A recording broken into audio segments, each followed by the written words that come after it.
next HNS video. Now, today we're going to be watching 3 true horror Halloween stories, so let's get to the video and see what it's about. The doorbell rang at 2:47 a.m. on Halloween night. I know because I checked my phone, thinking it was some drunk idiots pulling pranks. I swear I was ready to report them this time, but when I looked through the peephole, my heart nearly stopped. He was standing on my porch, smiling that warm smile I hadn't seen in over a month. I yanked the door open and threw my arms around him. Dad! What are you doing here? Oh, he's dead. He's dead. This man is pale as heck, bro. Look at his skin. Look at his hands, too. Look at his hands and his neck and everything. Yeah, she's tripping. Why didn't you call? I just missed my baby girl, he said, hugging me, but his skin felt cold through the jacket. And when I pulled away, I noticed how pale he looked. He was nearly gray. What the? Are you feeling okay? You look... I'm fine, sweetheart. Just tired from the long drive. How about we make some of that mac and cheese you used to love? We spent the next hour in the kitchen, laughing and talking. Dad told me all about fresh investments, Mom's garden, and roasted my ex-boyfriend like he had personally offended him, which he did.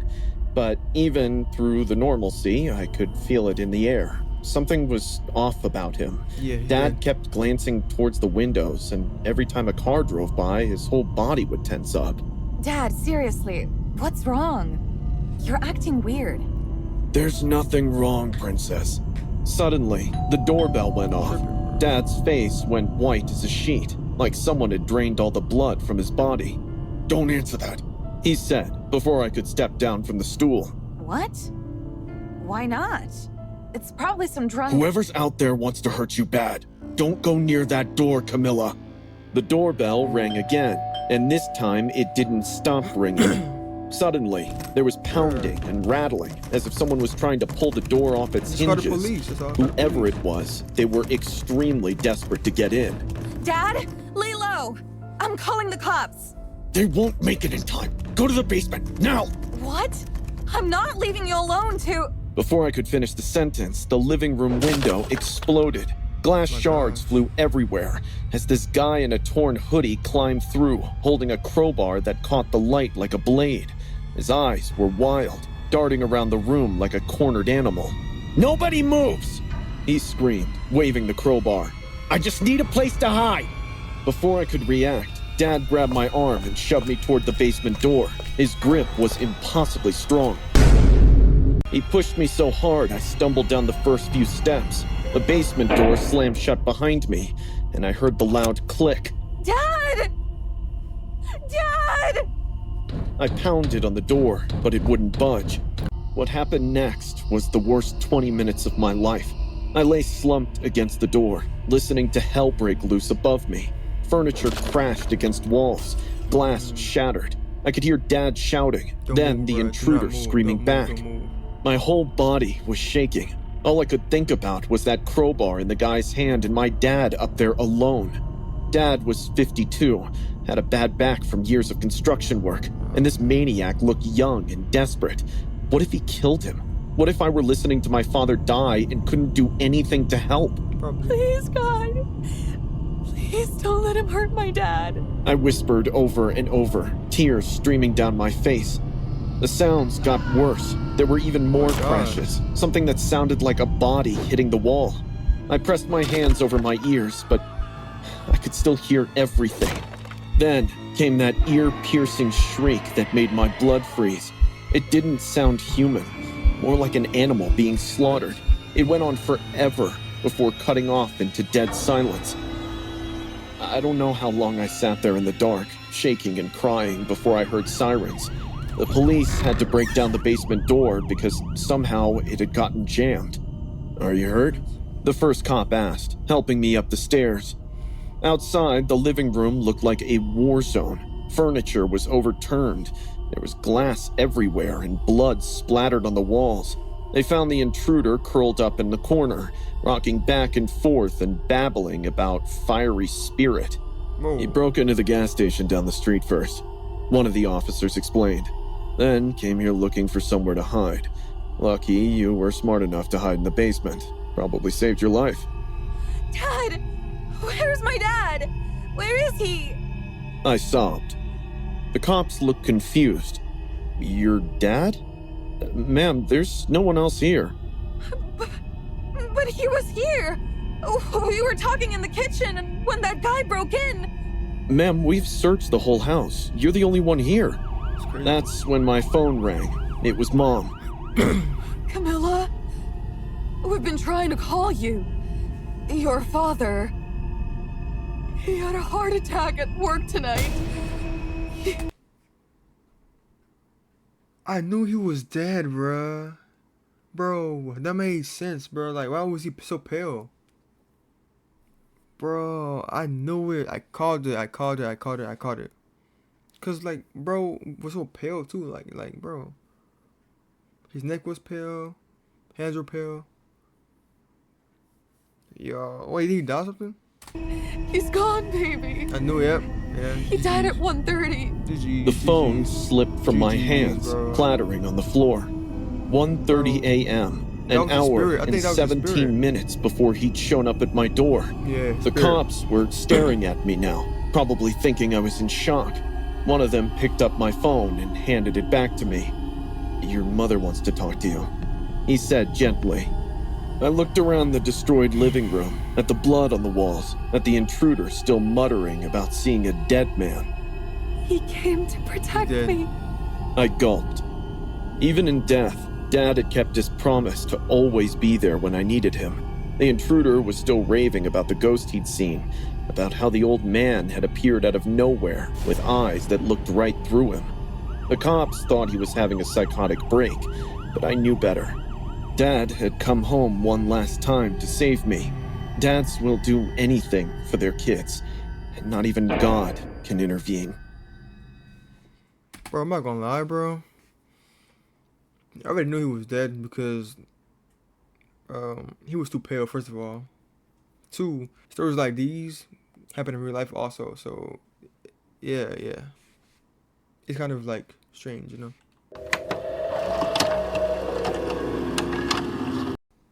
I was 15, visiting my grandparents for the week before Halloween in Granger Hollow. It was this small town in the middle of nowhere, but my cousin Evan acted like he knew the place like the back of his hand, and had been hyping up this harvest fair all week. On Halloween night, we walked to the fairgrounds on the edge of town. The place was lit up with flickering torches and strings of orange lights. It cast everything in this eerie glow. The air was thick with smoke from bonfires and the smell of hay and spiced cider. I have to admit, the atmosphere was pretty sick. There were booths selling weird trinkets, hay rides through fake graveyards, and people in the most insane costumes I'd ever seen. Hold on, that's Jason, the Atmosphere was pretty sick. There were booths selling weird Optimus trinkets, Prime, hay rides through fake graveyards, and people in the most insane costumes That's that, bro. That's Optimus Prime, Jason, and I'd ever seen. That's cool. Evan immediately ditched me to hit on some girls dressed as Disney princesses while I wandered around by myself, checking out the games and stuff. That's when I felt a tap on my shoulder. I turned around and nearly jumped out of my skin. Standing behind me was this clown straight out of a nightmare. His costume was faded and patchy, like it had been rotting in someone's basement for decades.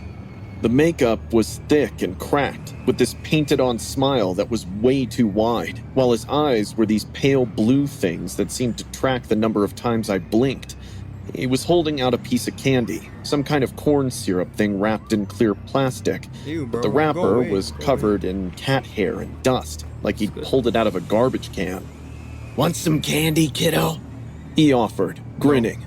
I looked at the nasty candy and then back at his face. The vibe around him made my skin crawl. "No thanks," I said, backing away. He didn't say anything else, just stood there holding out that gross candy as I turned and walked away as fast as I could. I found Evan by the haunted house. He was still trying to impress those princess girls. "Dude, there's this really creepy clown over by the games. Like, seriously messed up." A clown? That's probably just Friendo. One of the girls giggled. He's like the town legend or whatever. Used to be the mascot of this syrup factory that closed down years ago. He's harmless, bro, Evan said, Sure, not even harmless. looking at me. Just some old weirdo in a costume. But as we moved through the fair, I kept seeing him in my peripheral vision. He was behind the apple bobbing booth 1 second, and next, I spotted him standing next to the hayride or lurking by the bonfire. Every time I looked directly at him, he'd vanish. But each time I tell Evan, he'd just laugh and shrug. There! I grabbed Evan's arm and pointed. See? By the corn maze entrance. He's giving me the creeps, Evan. Evan followed my finger and saw Friendo standing there, still as a statue, staring right at us. All right, 'cause you're my cousin. Evan scoffed as he picked up a rock from the ground. Hey, Friendo! Catch! Don't mess He with him. hurled it at the clown. Yeah, I watched yeah. it smack right into his He's first to forehead. die, bro. Blood immediately started running down his face, mixing with the white makeup. Friendo didn't scream or wince. He didn't even touch the wound. He just stared at us for another few seconds, letting the blood soak his clothes before he walked back into the crowd. Holy shit, Evan. Why did you do that? Relax, he'll be fine. He's the first to die, bro. He's the first to die. Like, why would you even do that for, bro? But I couldn't shake the feeling that we'd just made a huge mistake. You At didn't. midnight, the fair was winding down. Most of the families had gone home, leaving just teenagers and drunk adults stumbling around. Evan finally got bored trying to impress girls, and we decided to head back to my grandma's house. Instead of taking the main road, Evan insisted we cut through the cornfield behind the fairgrounds. It's faster, he said. The fog had rolled in thick, making it hard to see more than a few feet in any direction. The corn stalks towered over our heads, rustling in the wind. We were maybe halfway through when we heard the laughter, raspy and broken, like someone gargling glass. It echoed through the field from somewhere behind us. Did you hear that? I whispered. Evan stopped walking. Yeah. The laughter came again, closer this time. We turned around, and I Run, saw a what are you shape doing? moving through the fog. He was tall and wrong, shambling towards us between the corn rows. Friendo! Bro. I gaped. The blood had dried black on his face. Bro, why are you still there, bro? Run, like, move. Run, bro. Oh my gosh. I swear, bro. Like, those folks, bro. Bro. Just, bro, oh my gosh. Why would you even stay there in the first place? Like, why, bro? You have 2 legs. Run. Come on, bro. And he was carrying something that glinted in the moonlight. As he got closer, cooked. I could see it was an It's axe. cooked. The dark blade was something that definitely wasn't rust. His painted smile seemed even wider now, Yeah, just- stretching impossibly across his face. Run, Evan breathed. We bolted through the Dang, corn, they were- stalks whipping across our faces as we crashed through row after row. Behind us, Frendo's laughter got louder and more excited. He was enjoying this. I could hear him crashing through the corn behind us, that horrible giggling getting closer. My lungs were burning, and my legs felt like jello, but I kept running. This way! Evan grabbed my arm and yanked me to the right. We burst out of the cornfield and onto the main road, sprinting toward the streetlights of town. I looked back once and saw Friendo standing at the edge of the field, axe hanging at his side. He wasn't following us anymore. He just watched. The fog swirled around him like he was part of it. We ran all the way to my grandparents' house and locked every door and window. Spent the rest of the night huddled in the living room, jumping at every sound. My grandpa found us there in the morning, looking like we'd seen a ghost. When we told him what happened, his face went white. You boys stay away from the Harvest Festival from now on, he said quietly. Some traditions in this town are better left alone. I never found out who Friendo really was or what happened to him after that night, but I know one thing for sure. I'm never spending another Halloween in Granger Hollow.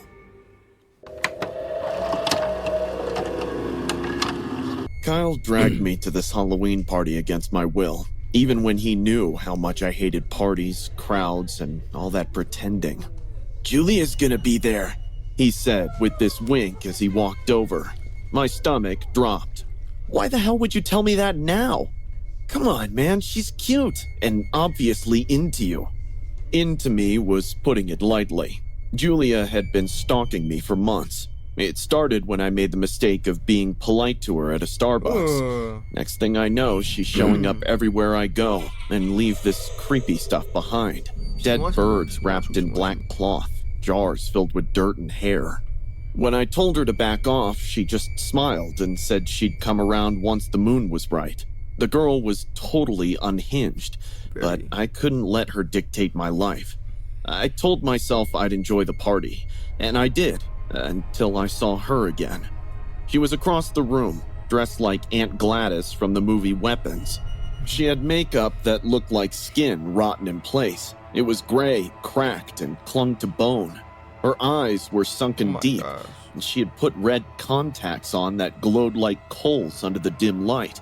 Stringy hair hung down her shoulders, and I wasn't sure if it was a wig, and her red lipstick was smudged on the corners of her lips.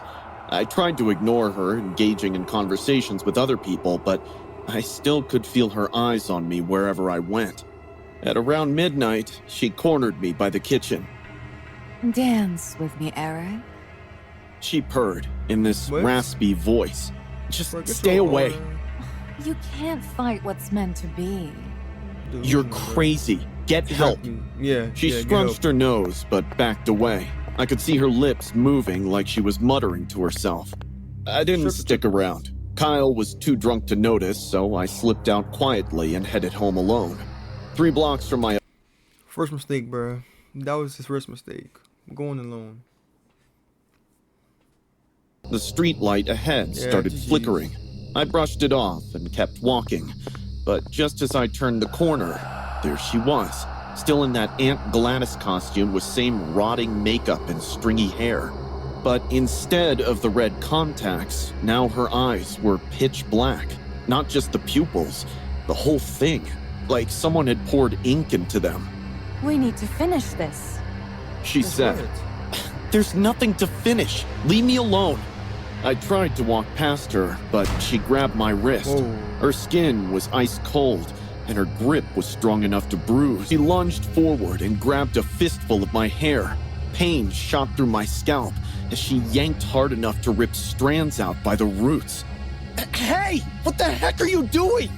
She pulled out this twisted piece of wood covered in thorns and started wrapping my hair around it, chanting in some language I didn't recognize. Her voice got deeper with each word, like something else was speaking through her. You're mine, Eric. She cursed you, bro. She whispered, her breath hot against my ear. Body and soul. The twigs started getting warm near my chin before it burned hot. She snapped it in half while still chanting, and I swear the air around us got thick. "You're insane!" I screamed, finally managing to shove her away. She stumbled but didn't fall. "I would rather die than be with you," I yelled. That can be arranged. Slightly, I'd hear that skipping and chanting getting closer. At the corner, I glanced back. Julia was just a few feet away. Her palms were reaching out to me, and I could feel the heat of her body mingling with mine. Before she could grab me, I shoved an elbow into her ribs, hard. I felt her stumble back, heard a crack, but didn't look twice. I bolted, sprinting down the block like my life depended on it. Maybe it did. I made it to my building and slammed the door behind me, throwing every lock we had.